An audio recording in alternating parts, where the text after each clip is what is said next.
Shalom, Yeshurun, children of Abraham, Isaac, and Jacob. Here today to do a response video to Israeli News Live that was produced yesterday, July 28th, 2020. They got a guest speaker, ex-government worker, employee, giving his input on the coming destruction.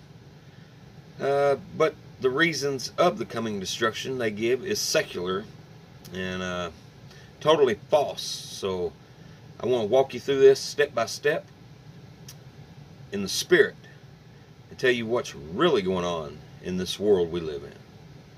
So put on the full armor of Ayah, gird them loins up, and let's go for a ride. Good afternoon and welcome to Israeli News Live, Steve and Yana show. We have a special guest today. We welcome John Moore in our studio. Welcome, John. Thank you, Yana. Good to be with you. I really appreciate you that you have agreed to have this interview with me for the sake of our friends, for the sake of listeners. And John, let's start off with introducing you. Can you please take a few minutes and introduce yourself, your background, your credentials? Okay. All right. Real good.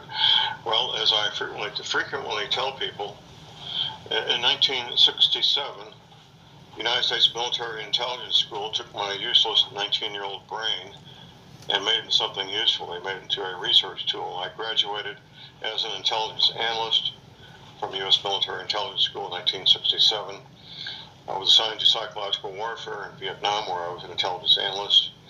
And besides doing that work, I flew 57 combat missions while I was there and lived through the Tet Offensive of 1968. Came back to the States, was assigned to the Special Forces at Fort Bragg, the Green Berets, where I was trained, and we worked on Middle East matters. And we prepared to invade the Middle East twice while I was there, 1969, 1970. Thank goodness we did not go. Left the Army, and I was trained once again, this time to become a paralegal. I began that career, and not long after I began that career, I was recruited by the state of Missouri to become a homicide detective. That was in 1975. Most of my adult life, I've been a homicide detective and investigator, both civil and criminal matters, and started part-time in radio in 1995, 25 years ago, a part-time one-day-a-week show, and for the past 10 years or so, 12, 14 years, I've been a full-time radio talk show host and public speaker. I found out about the... So right off the bat, this guy's giving his credentials. Said he started out with a mush brain at the age of 19 and was formed and created by the CIA, Intel, the governments of the world. So, not one mention of the Almighty. So we got to remember what this guy knows is all secular. It's government info, and we all know the governments work for Satan himself. So it's all trying to figure out the mysteries of Ayah, what's going on, where we are in time, and what's happening. So let's go ahead and listen to his destructions and what's coming next. 2000. Because of the work I've done in my adult life, I have friends in various capacities that have access to classified information. After I found out about Planet X, I approached one of my friends and asked him about this. He did not know. He says, "John, I'll make some inquiries and find out about it and get back with you." So he made the inquiries. He got back with me a month later. John, it's exactly what you said it is. The government's known about this since 1979. They've been preparing for it since 1979. First off, let's get this straightened out. So the government, Satan allowed the governments to know about this incoming Planet X, 1979. Well, let me tell you something. There is no incoming Planet X. If anything can be seen from their mighty telescopes where they're searching out, where Satan's trying to figure out, and has been a long time, when is my last day? How long do I have? Well, what's coming that they keep calling Planet X, or some call Nibiru, or whatnot. It is New Jerusalem coming. This is the spiritual truth of what's coming. It's not a planet. We live on a flat plane with a dome over us. There's no such thing as space. There's no such thing as planets. It's the coming of New Jerusalem to soon set up residence on our earth. Since 1979. Here's what happened, Yana. Since about 1900, 1910, along in there, astronomers have known there's something really big in a certain part of space that was affecting our planets. When they went past a certain part of space, they were what's called perturbate. They would have a wobble. So they knew about where this object was, and they went looking for it in 1979 with the Pioneer 10 space probe, and they found it. It's called Planet X, and they've been tracking it ever since, and preparing for it ever since with the underground bases, moving critical infrastructure, critical agencies from the coastlines to the middle of the country, and so forth. Again, we know there's no Planet X coming. It's Aya's kingdom coming. New Jerusalem coming. It's exactly what they see and what they know. That's why they're digging tunnels in the earth. They're looking for some place to hide themselves. The kings of the earth want to hide themselves. Just like Revelations 6 states. That's the truth of this matter. In 2006, my paper, No Need for Panic, which was published in 2006 initially.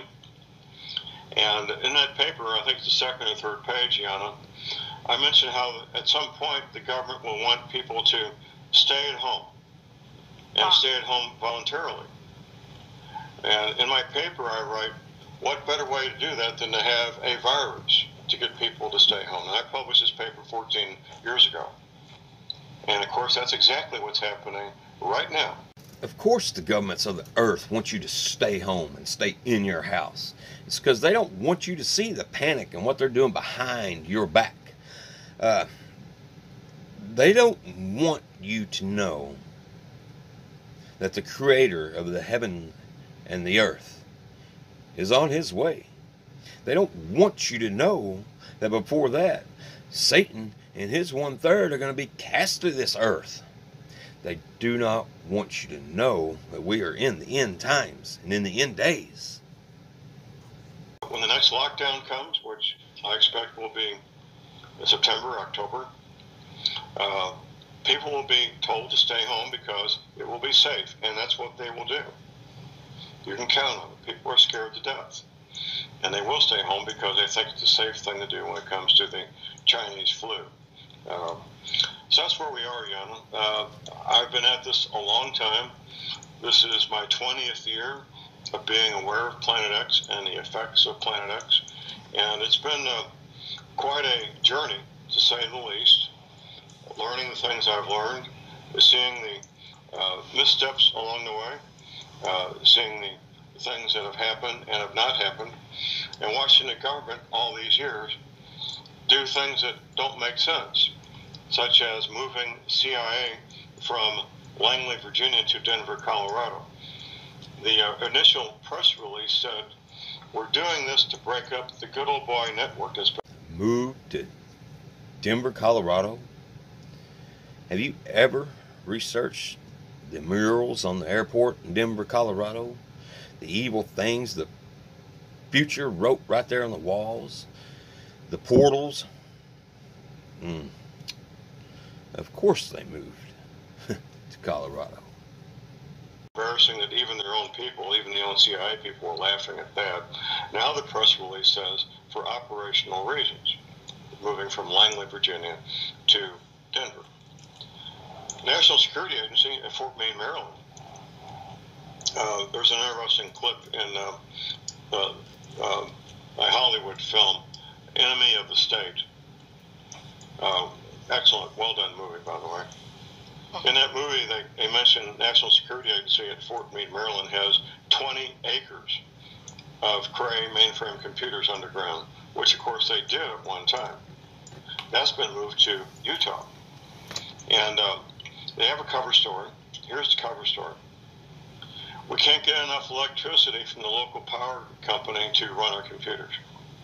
Well, that doesn't make any sense because electricity is bought and sold back and forth, just like any other commodity. Of course they could get the electricity, but they moved to Utah. Another example, shortly after World War II, the government decided to build a very safe and secure place to study things like anthrax and foot and mouth disease and other things that are very dangerous to people and animals. And they bought an island. It's called Plum Island off the coast of New York, about a couple 100 miles or so. Maybe not that far, at least 100 miles. It's about 300 acres. If you look at a Google view from aerial view, Google Images, it looks like a 300-acre golf course with about 5 or 6 buildings on it. The public press release on that said, quote unquote, "We've ran out of space on Plum Island," which of course is absurd. All you got to do is look at the aerial photographs. Beautiful place, by the way.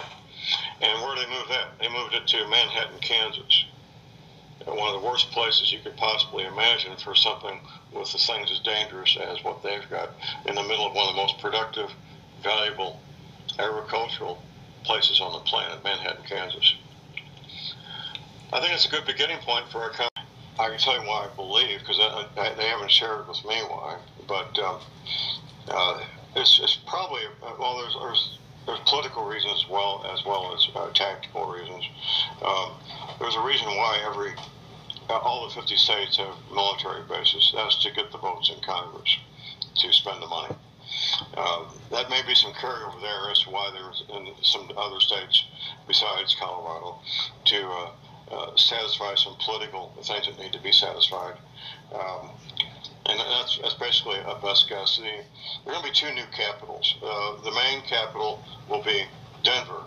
The secondary capital will be Atlanta, Georgia, because the country will be split in 2 at the Mississippi River Valley, which will be a... Whew. Split in 2? 2 capitals? Denver? Anybody ever researched anything about that airport up there in Denver? All the murals they got painted? The portals? Georgia? Leading place for the CDC? Interesting. I'll be miles wide. You simply don't do that. So the country will be split in 2 at the Mississippi River. And what was your question, Jan, before we... Yes, why is... well, government keeps it obviously a secret. Okay, yeah. I understand. Yeah. When I first recognized the true nature of this in the year 2000, and I knew the government was not warning the people and was not going to warn them, I was very upset. And I remained that way, upset about that for quite a few years. And then this early in 2017, about January, so I was approached by the sponsor of the Prague Peace Prize, a retired psychiatrist, and she asked me that question, and I had to revisit that question and think about it in ways I had not thought about it before. And here's the answer. First of all, we have what in this country? 350 million people, I believe, give or take. There's not now, and is not going to be. Even in 1979 there wasn't, and in 2020 there's not a place for 350 million people to be safe. That place does not and will not exist. Therefore, here's the reasoning. If these people are going to die anyway, why tell them early and lead to early death, early misery, when they can have maybe 2 decades or more, maybe 4 decades. It's been 1979, sounds like 40 years ago to me. They can have 40 years of peace and tranquility and living. And so, as it was in the days of Noah, people were drinking and marrying and giving in gifts. 40 years of peace and tranquility and living their lives instead of early death and early misery. That was a decision. As much as I don't like it, Yana, I have no choice but to agree with it. Right.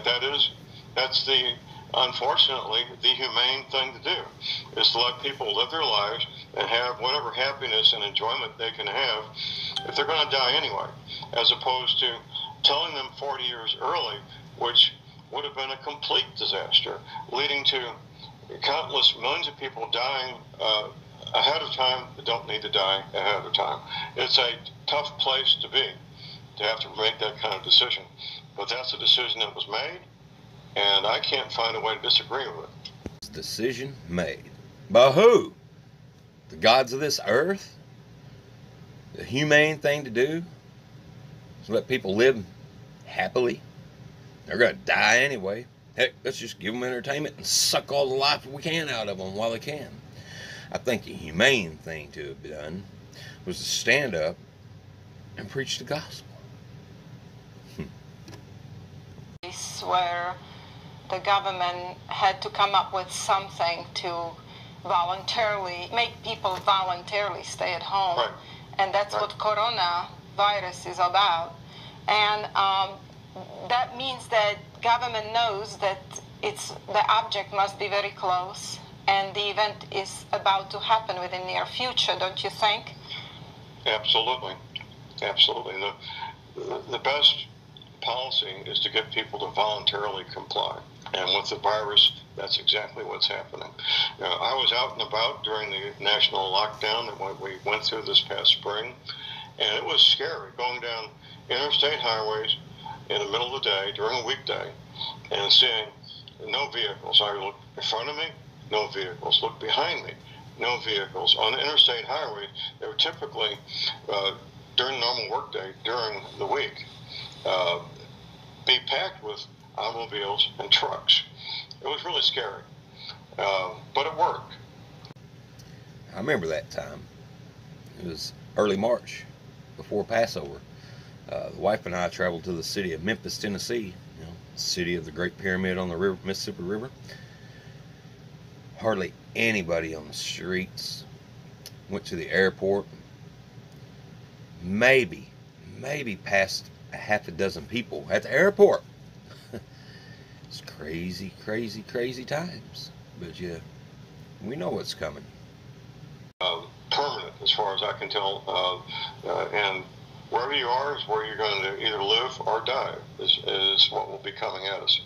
Yana? Well, It's time to be serious. You folks did hear that right. What's coming? This permanent lockdown. Coming very, very soon. What, that date, September, they keep throwing at us? Is that going to be it? Regardless, we should be vigilant, awake, knowing the times and seasons that we are in.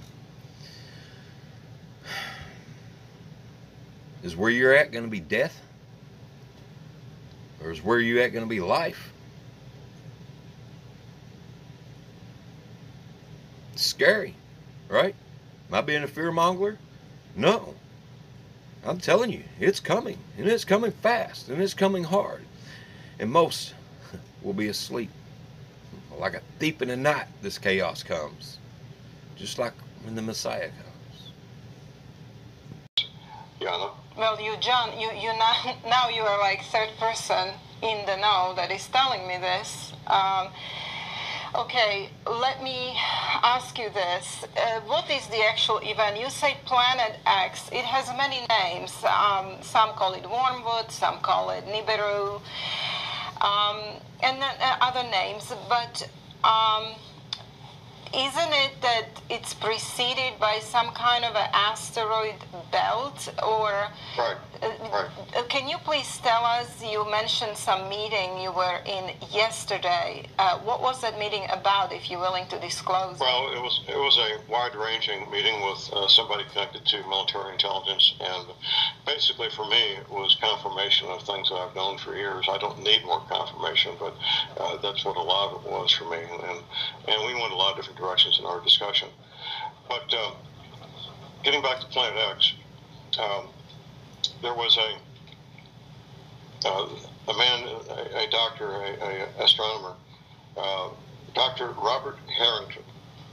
At the time he was interviewed, and the interview is available, I used to copies of it.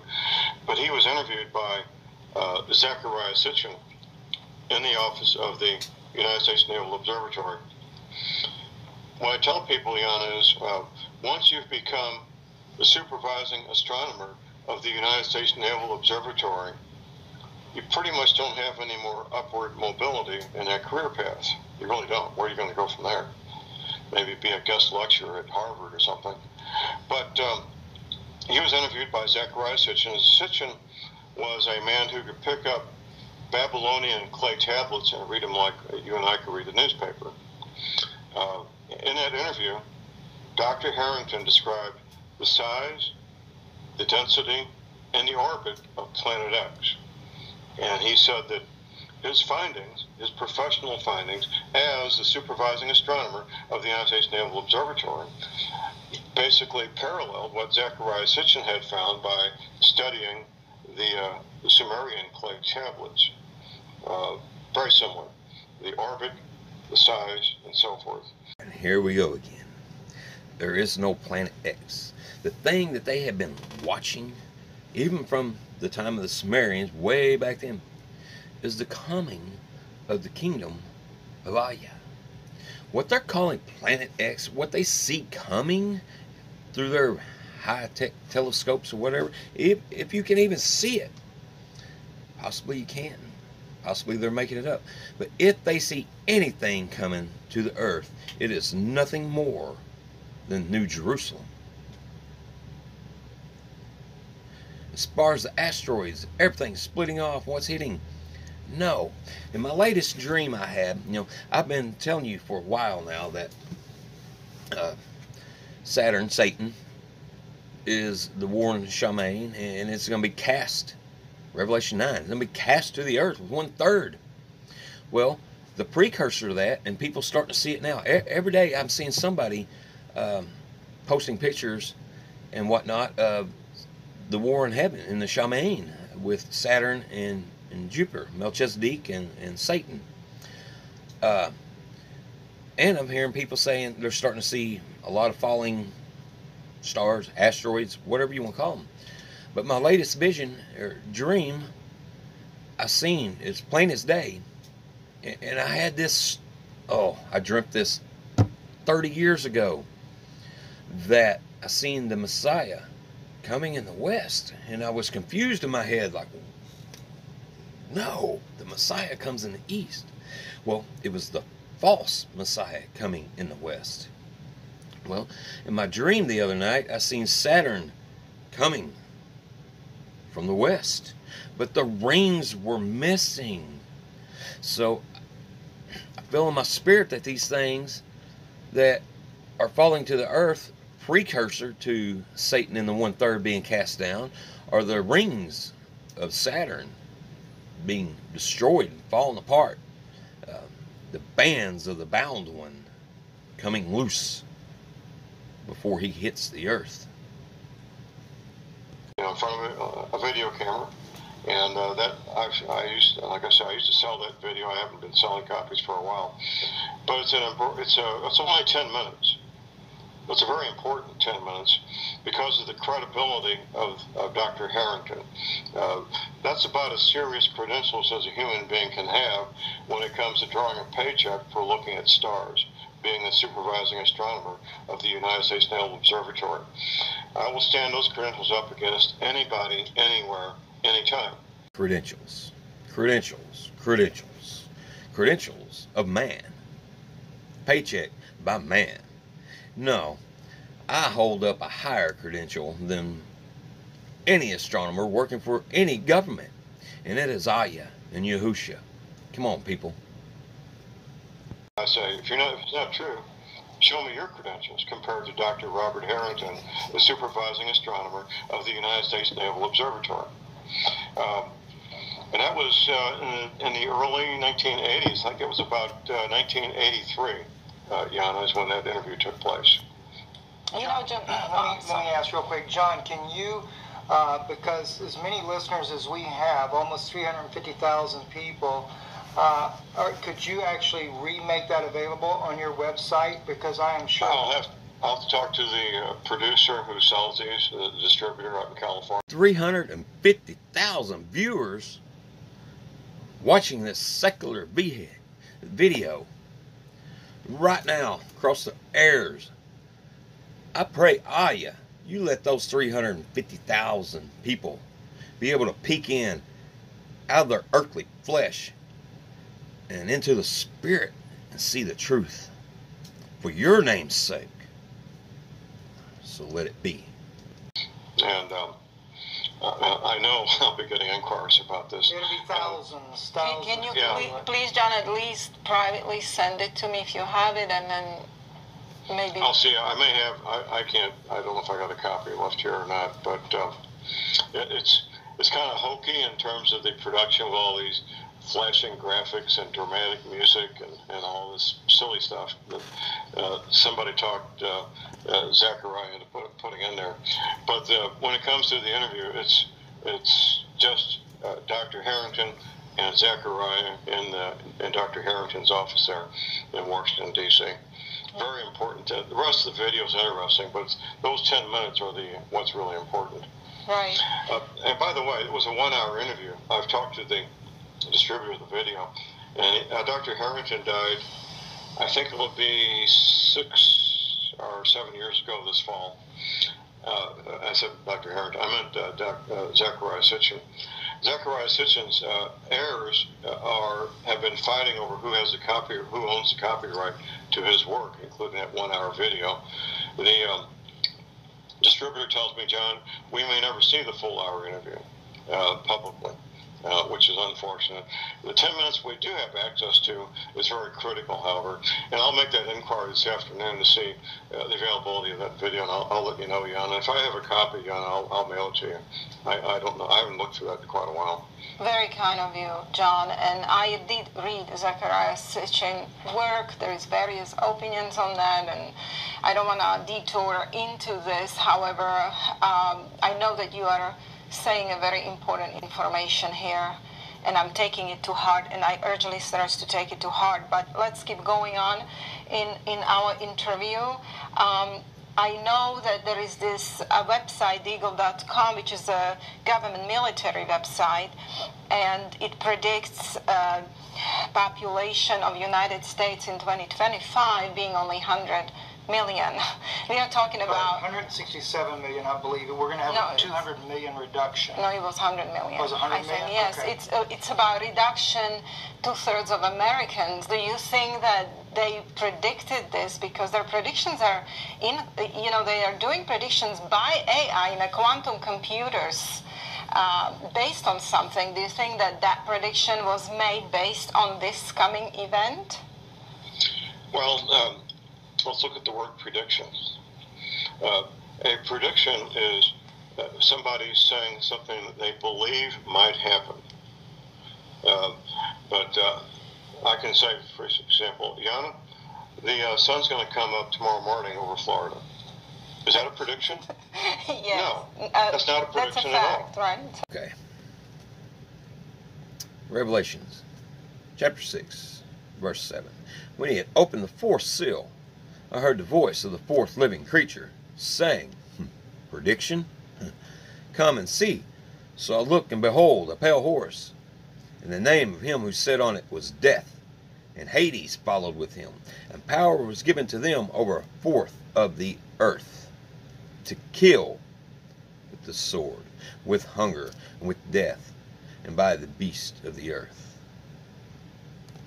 You know, we Americans have always thought, we're entitled, nothing is ever going to go wrong in America. We're safe here. We're this, we're that.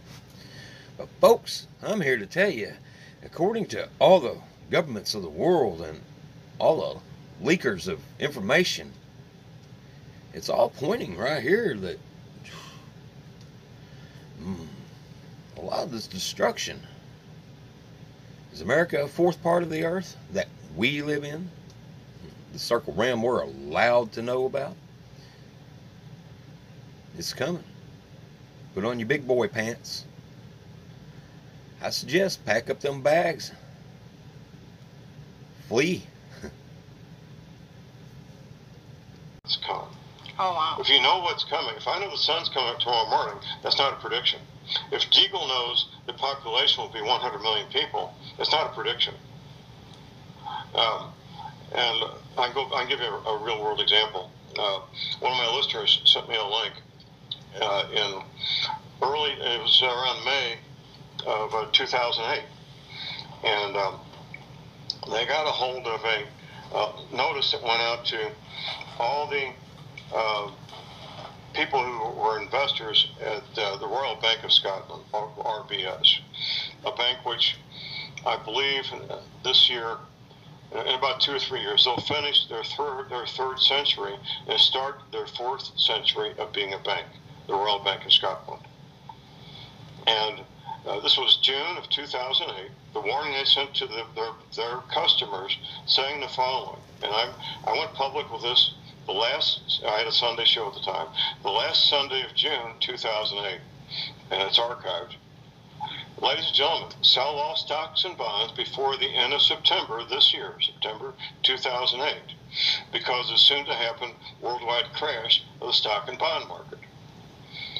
Now, Royal Bank of Scotland was not making a prediction. They were saying what would happen because they knew what would happen. Deagle is not making a prediction. They're saying what's going to happen because they know what's going to happen. Deagle is a private think tank hired by Fortune 500 companies and the government to tell Fortune 500 companies and the government what will happen. Not predict what will happen, but what will happen. Excuse me, John. Weren't we told not to store our treasures on earth? Sell all you got and follow me. It's hard to do. Or is it? I suggest you sell all you have and follow him.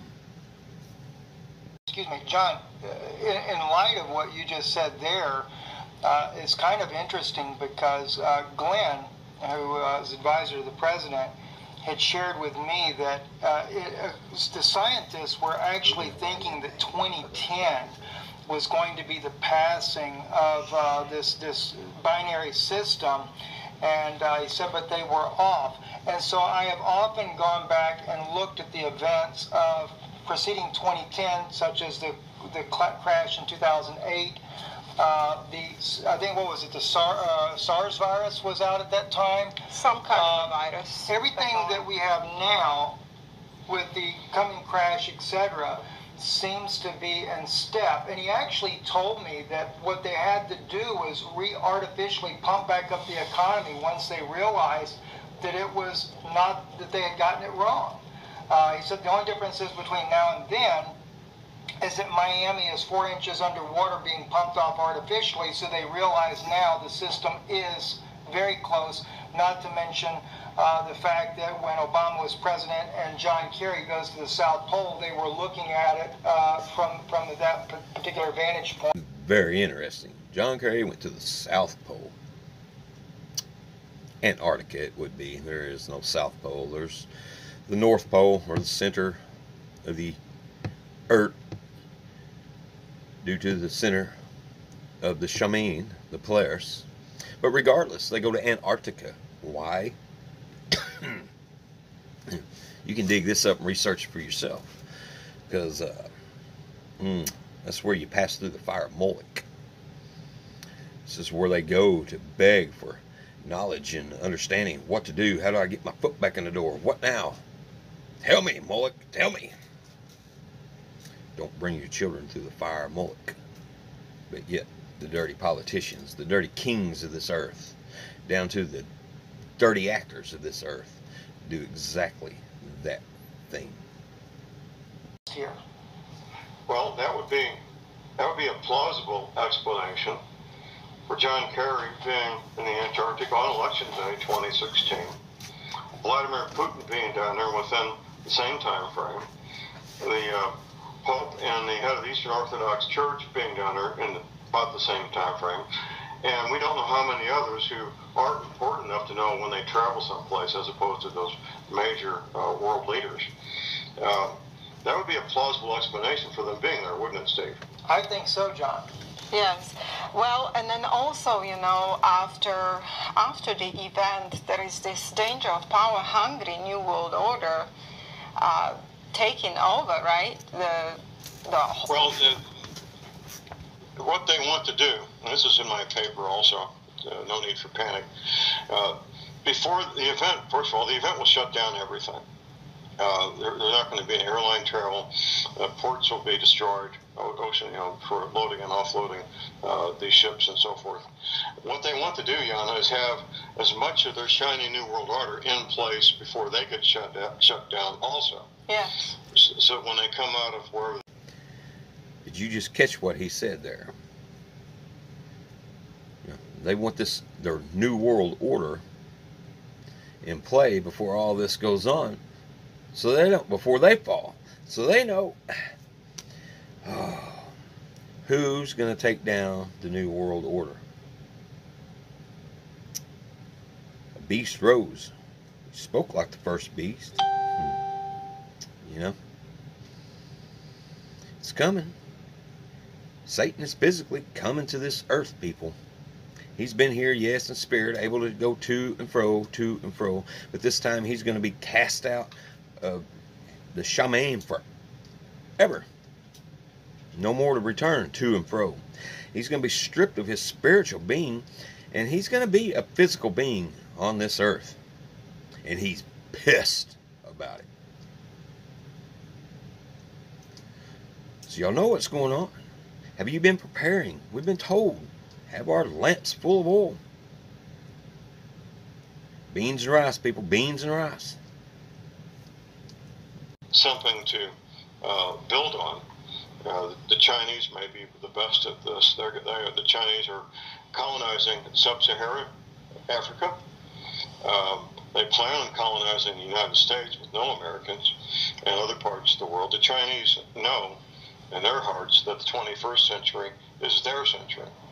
And they look at the Planet X events as a bump in the road that they will overcome, feeling that they have enough hundreds of millions of people to have plenty of Chinese left over, no matter how many they lose, to take over and run the world. Because the Chinese know that they're the most handsome and beautiful, the most intelligent, the most athletic, the best people on the planet. You don't know what racism is until you've been around Chinese. You really don't. Wow. That's a lot of people. You know, communism, communist red, China red, they're not, I hate the word religious, they're not a one God believer in they're not even Christian, as if that was any good. You be with them, let them open their eyes and see. Now, let me tell you, when these things come, 1/3, look at the population of the earth, what, 7.5 billion people?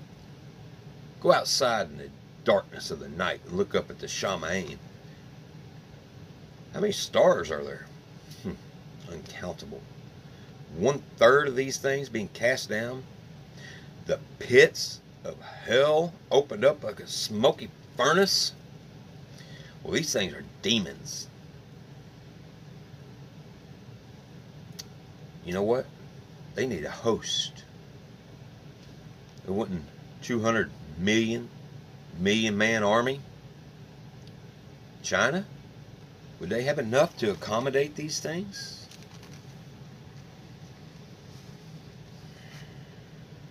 Are you starting to sweat yet?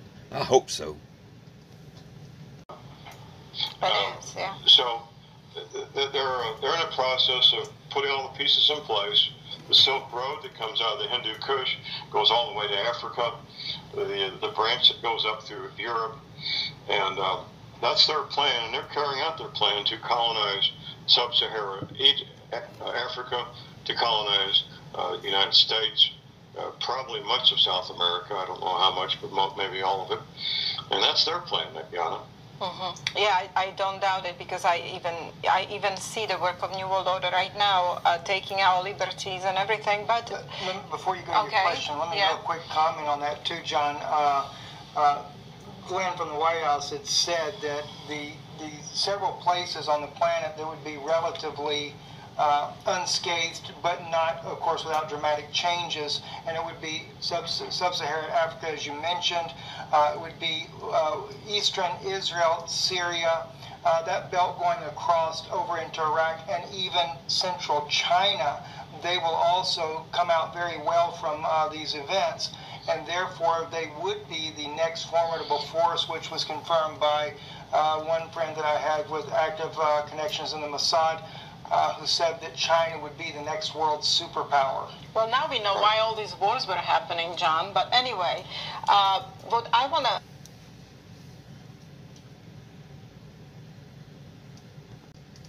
The next superpower? I say it's like it was in the days of Noah, before the flood. Full of Nephilim, demonic beings. There's your next world superpower coming up. But you've been made to believe it's mythology and a fairy tale. You better hope and pray that you're in covenant with the Most High. Really, map of the United States. Let's talk practical things now for the listeners. I know everybody has questions. We are not live, so I don't have live questions, but I do have some questions because I have warned people that I'm going to have you, well, warned. I have informed people that I will have you on, and they send me questions. But anyway, which areas of the United States are safe? First, because I'm a Floridian, please tell me about Florida as the entire state. What is the predicted future for that state? Well, the highest elevation in Florida, I believe, is up in the Panhandle, somewhere in that area, 55 feet above sea level. Let's back up a bit. I was having lunch with a friend who is a veteran of the United States Navy Submarine Corps and Navy SEAL. He told me about the classified briefing he was in, that the U.S. Navy put on in 1985, where he saw the map that's on my website, showing North America with new coastlines and an inland sea. Within 4 weeks, I had a pistol student. I teach concealed carry training, who is a retired officer from the U.S. Navy, and then only a few weeks after that, a retired intelligence officer who was also at the classified briefing. All three men worked with me to recreate the map that they were shown in these classified Navy briefings. That said, Florida's finished. There will be no more Florida. It'll be completely gone. And let's see, the map is here at my website at thelibertyman.com. Don't use your search engine, just put it right in your browser, thelibertyman.com. And you can see the map now. It's not supposed to be exact to the exact foot or even the exact mile. It's a map that shows in general where the water will be. Mm-hmm. So beginning at the Canadian border with Maine, you can see most of Maine is underwater. The East Coast takes damage typically 50 to 100 miles inland. Getting down to Virginia, North Carolina, South Carolina, there's something called the Blue Ridge Parkway. And the water will come up right up to the Blue Ridge Parkway, which is typically 100 miles plus from the Atlantic Ocean. Mm-hmm. Getting down to Georgia, most of Georgia's gone.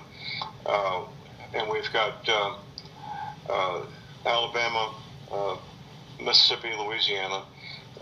Most of them are underwater. Texas loses their coast up to about 100 miles from the Gulf of Mexico. The inland sea goes all the way up to Canada. Most of Illinois is underwater, and parts of other states. The West Coast, it gets pretty high pretty quick up to about the middle of Oregon, where we have some lower elevations, and of course the Cascade Mountains, which is another whole issue.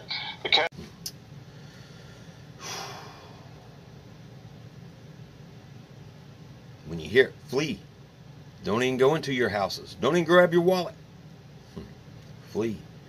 And you know, this guy's giving warning on all these things, but the only thing they're considering is the flood. Well, there's much more than just the flood. Much, much more. You got volcanoes. You got fallout from Yellowstone Park. Earthquakes. The whole earth trembles at the coming of Aya. Semi-dormant volcanoes. That's what the Cascade Mountains are. And we're already seeing signs of them coming to life. Mount Hood, for example, is showing signs of coming to life. The inland sea will split the country in two.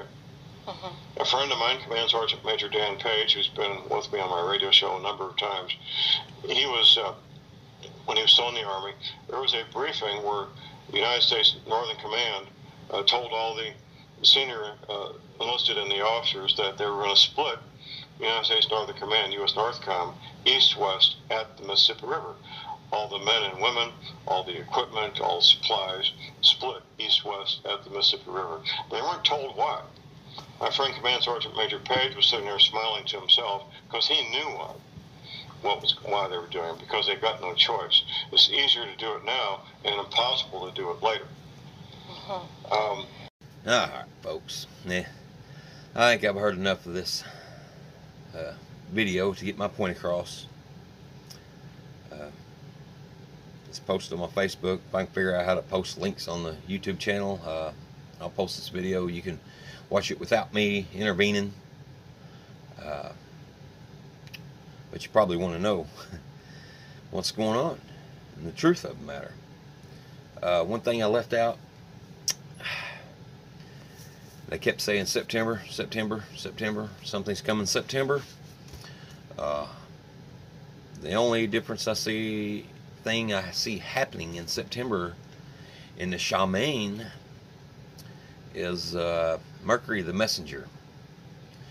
Now, Mercury the Messenger on September the 22nd sits directly on Spica, the branch in Virgo.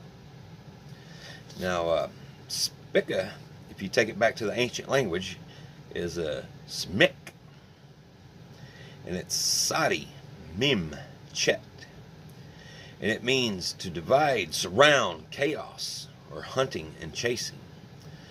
So, chaos is rising. Now, if you look at that, Spica, a branch, a budding, a rising up, and then you put the ancient Sadi Mim Chet with it, you get the rising up of division, the division of, and the hunting and the chasing of chaos. Chaos is coming, folks. And in the name of our Savior, Yahusha, I encourage you, sell everything you own if you have to. Maps are presented to you. Hit them knees, pray for guidance. You know, don't be like the old boy out in the boat when the great flood came. He was out in the boat. Here come another boat and said, hey, I'll help you. I'll help you. I'll save you. And the guy said, no, go on. I'm waiting on my Lord and Savior to come and get me. So he went on. Hour or so later, here come a helicopter. Here, guy, we'll save you. We'll save you. No, I'm good. My God will save me. Okay. And a third time, he sent another helicopter. And once again, the man denied. And in his death, when the time came to stand in front of the Most High asked him, said, why are you even dead? He goes, well, I was waiting on you to come and save me. And the Most High said, well, I sent you a boat and 2 helicopters. What more did you need? So always keep that ear open. You know, He sends us ways, and He told us how to do it. Sell your belongings. They're not going to do you any good through Great Tribulation. They're not going to do you any good through the One World Order. Those of you with ears to hear and eyes to see, it's not going to do you a bit of good. How are you going to be a witness in a bright light in the midst of darkness if you don't obey and listen to Him? I hope this really scares the hell out of you people. I'm not fear-mongering, but I'm telling you the truth of the matter. Hope you have a good night. Shalom.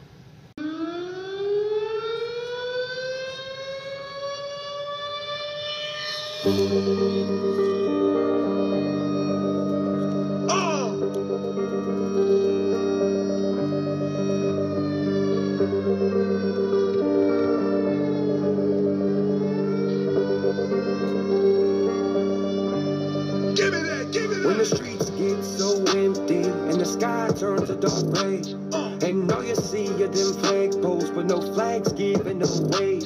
No sunshine in these empty streets, just a bunch of empty space. And that's when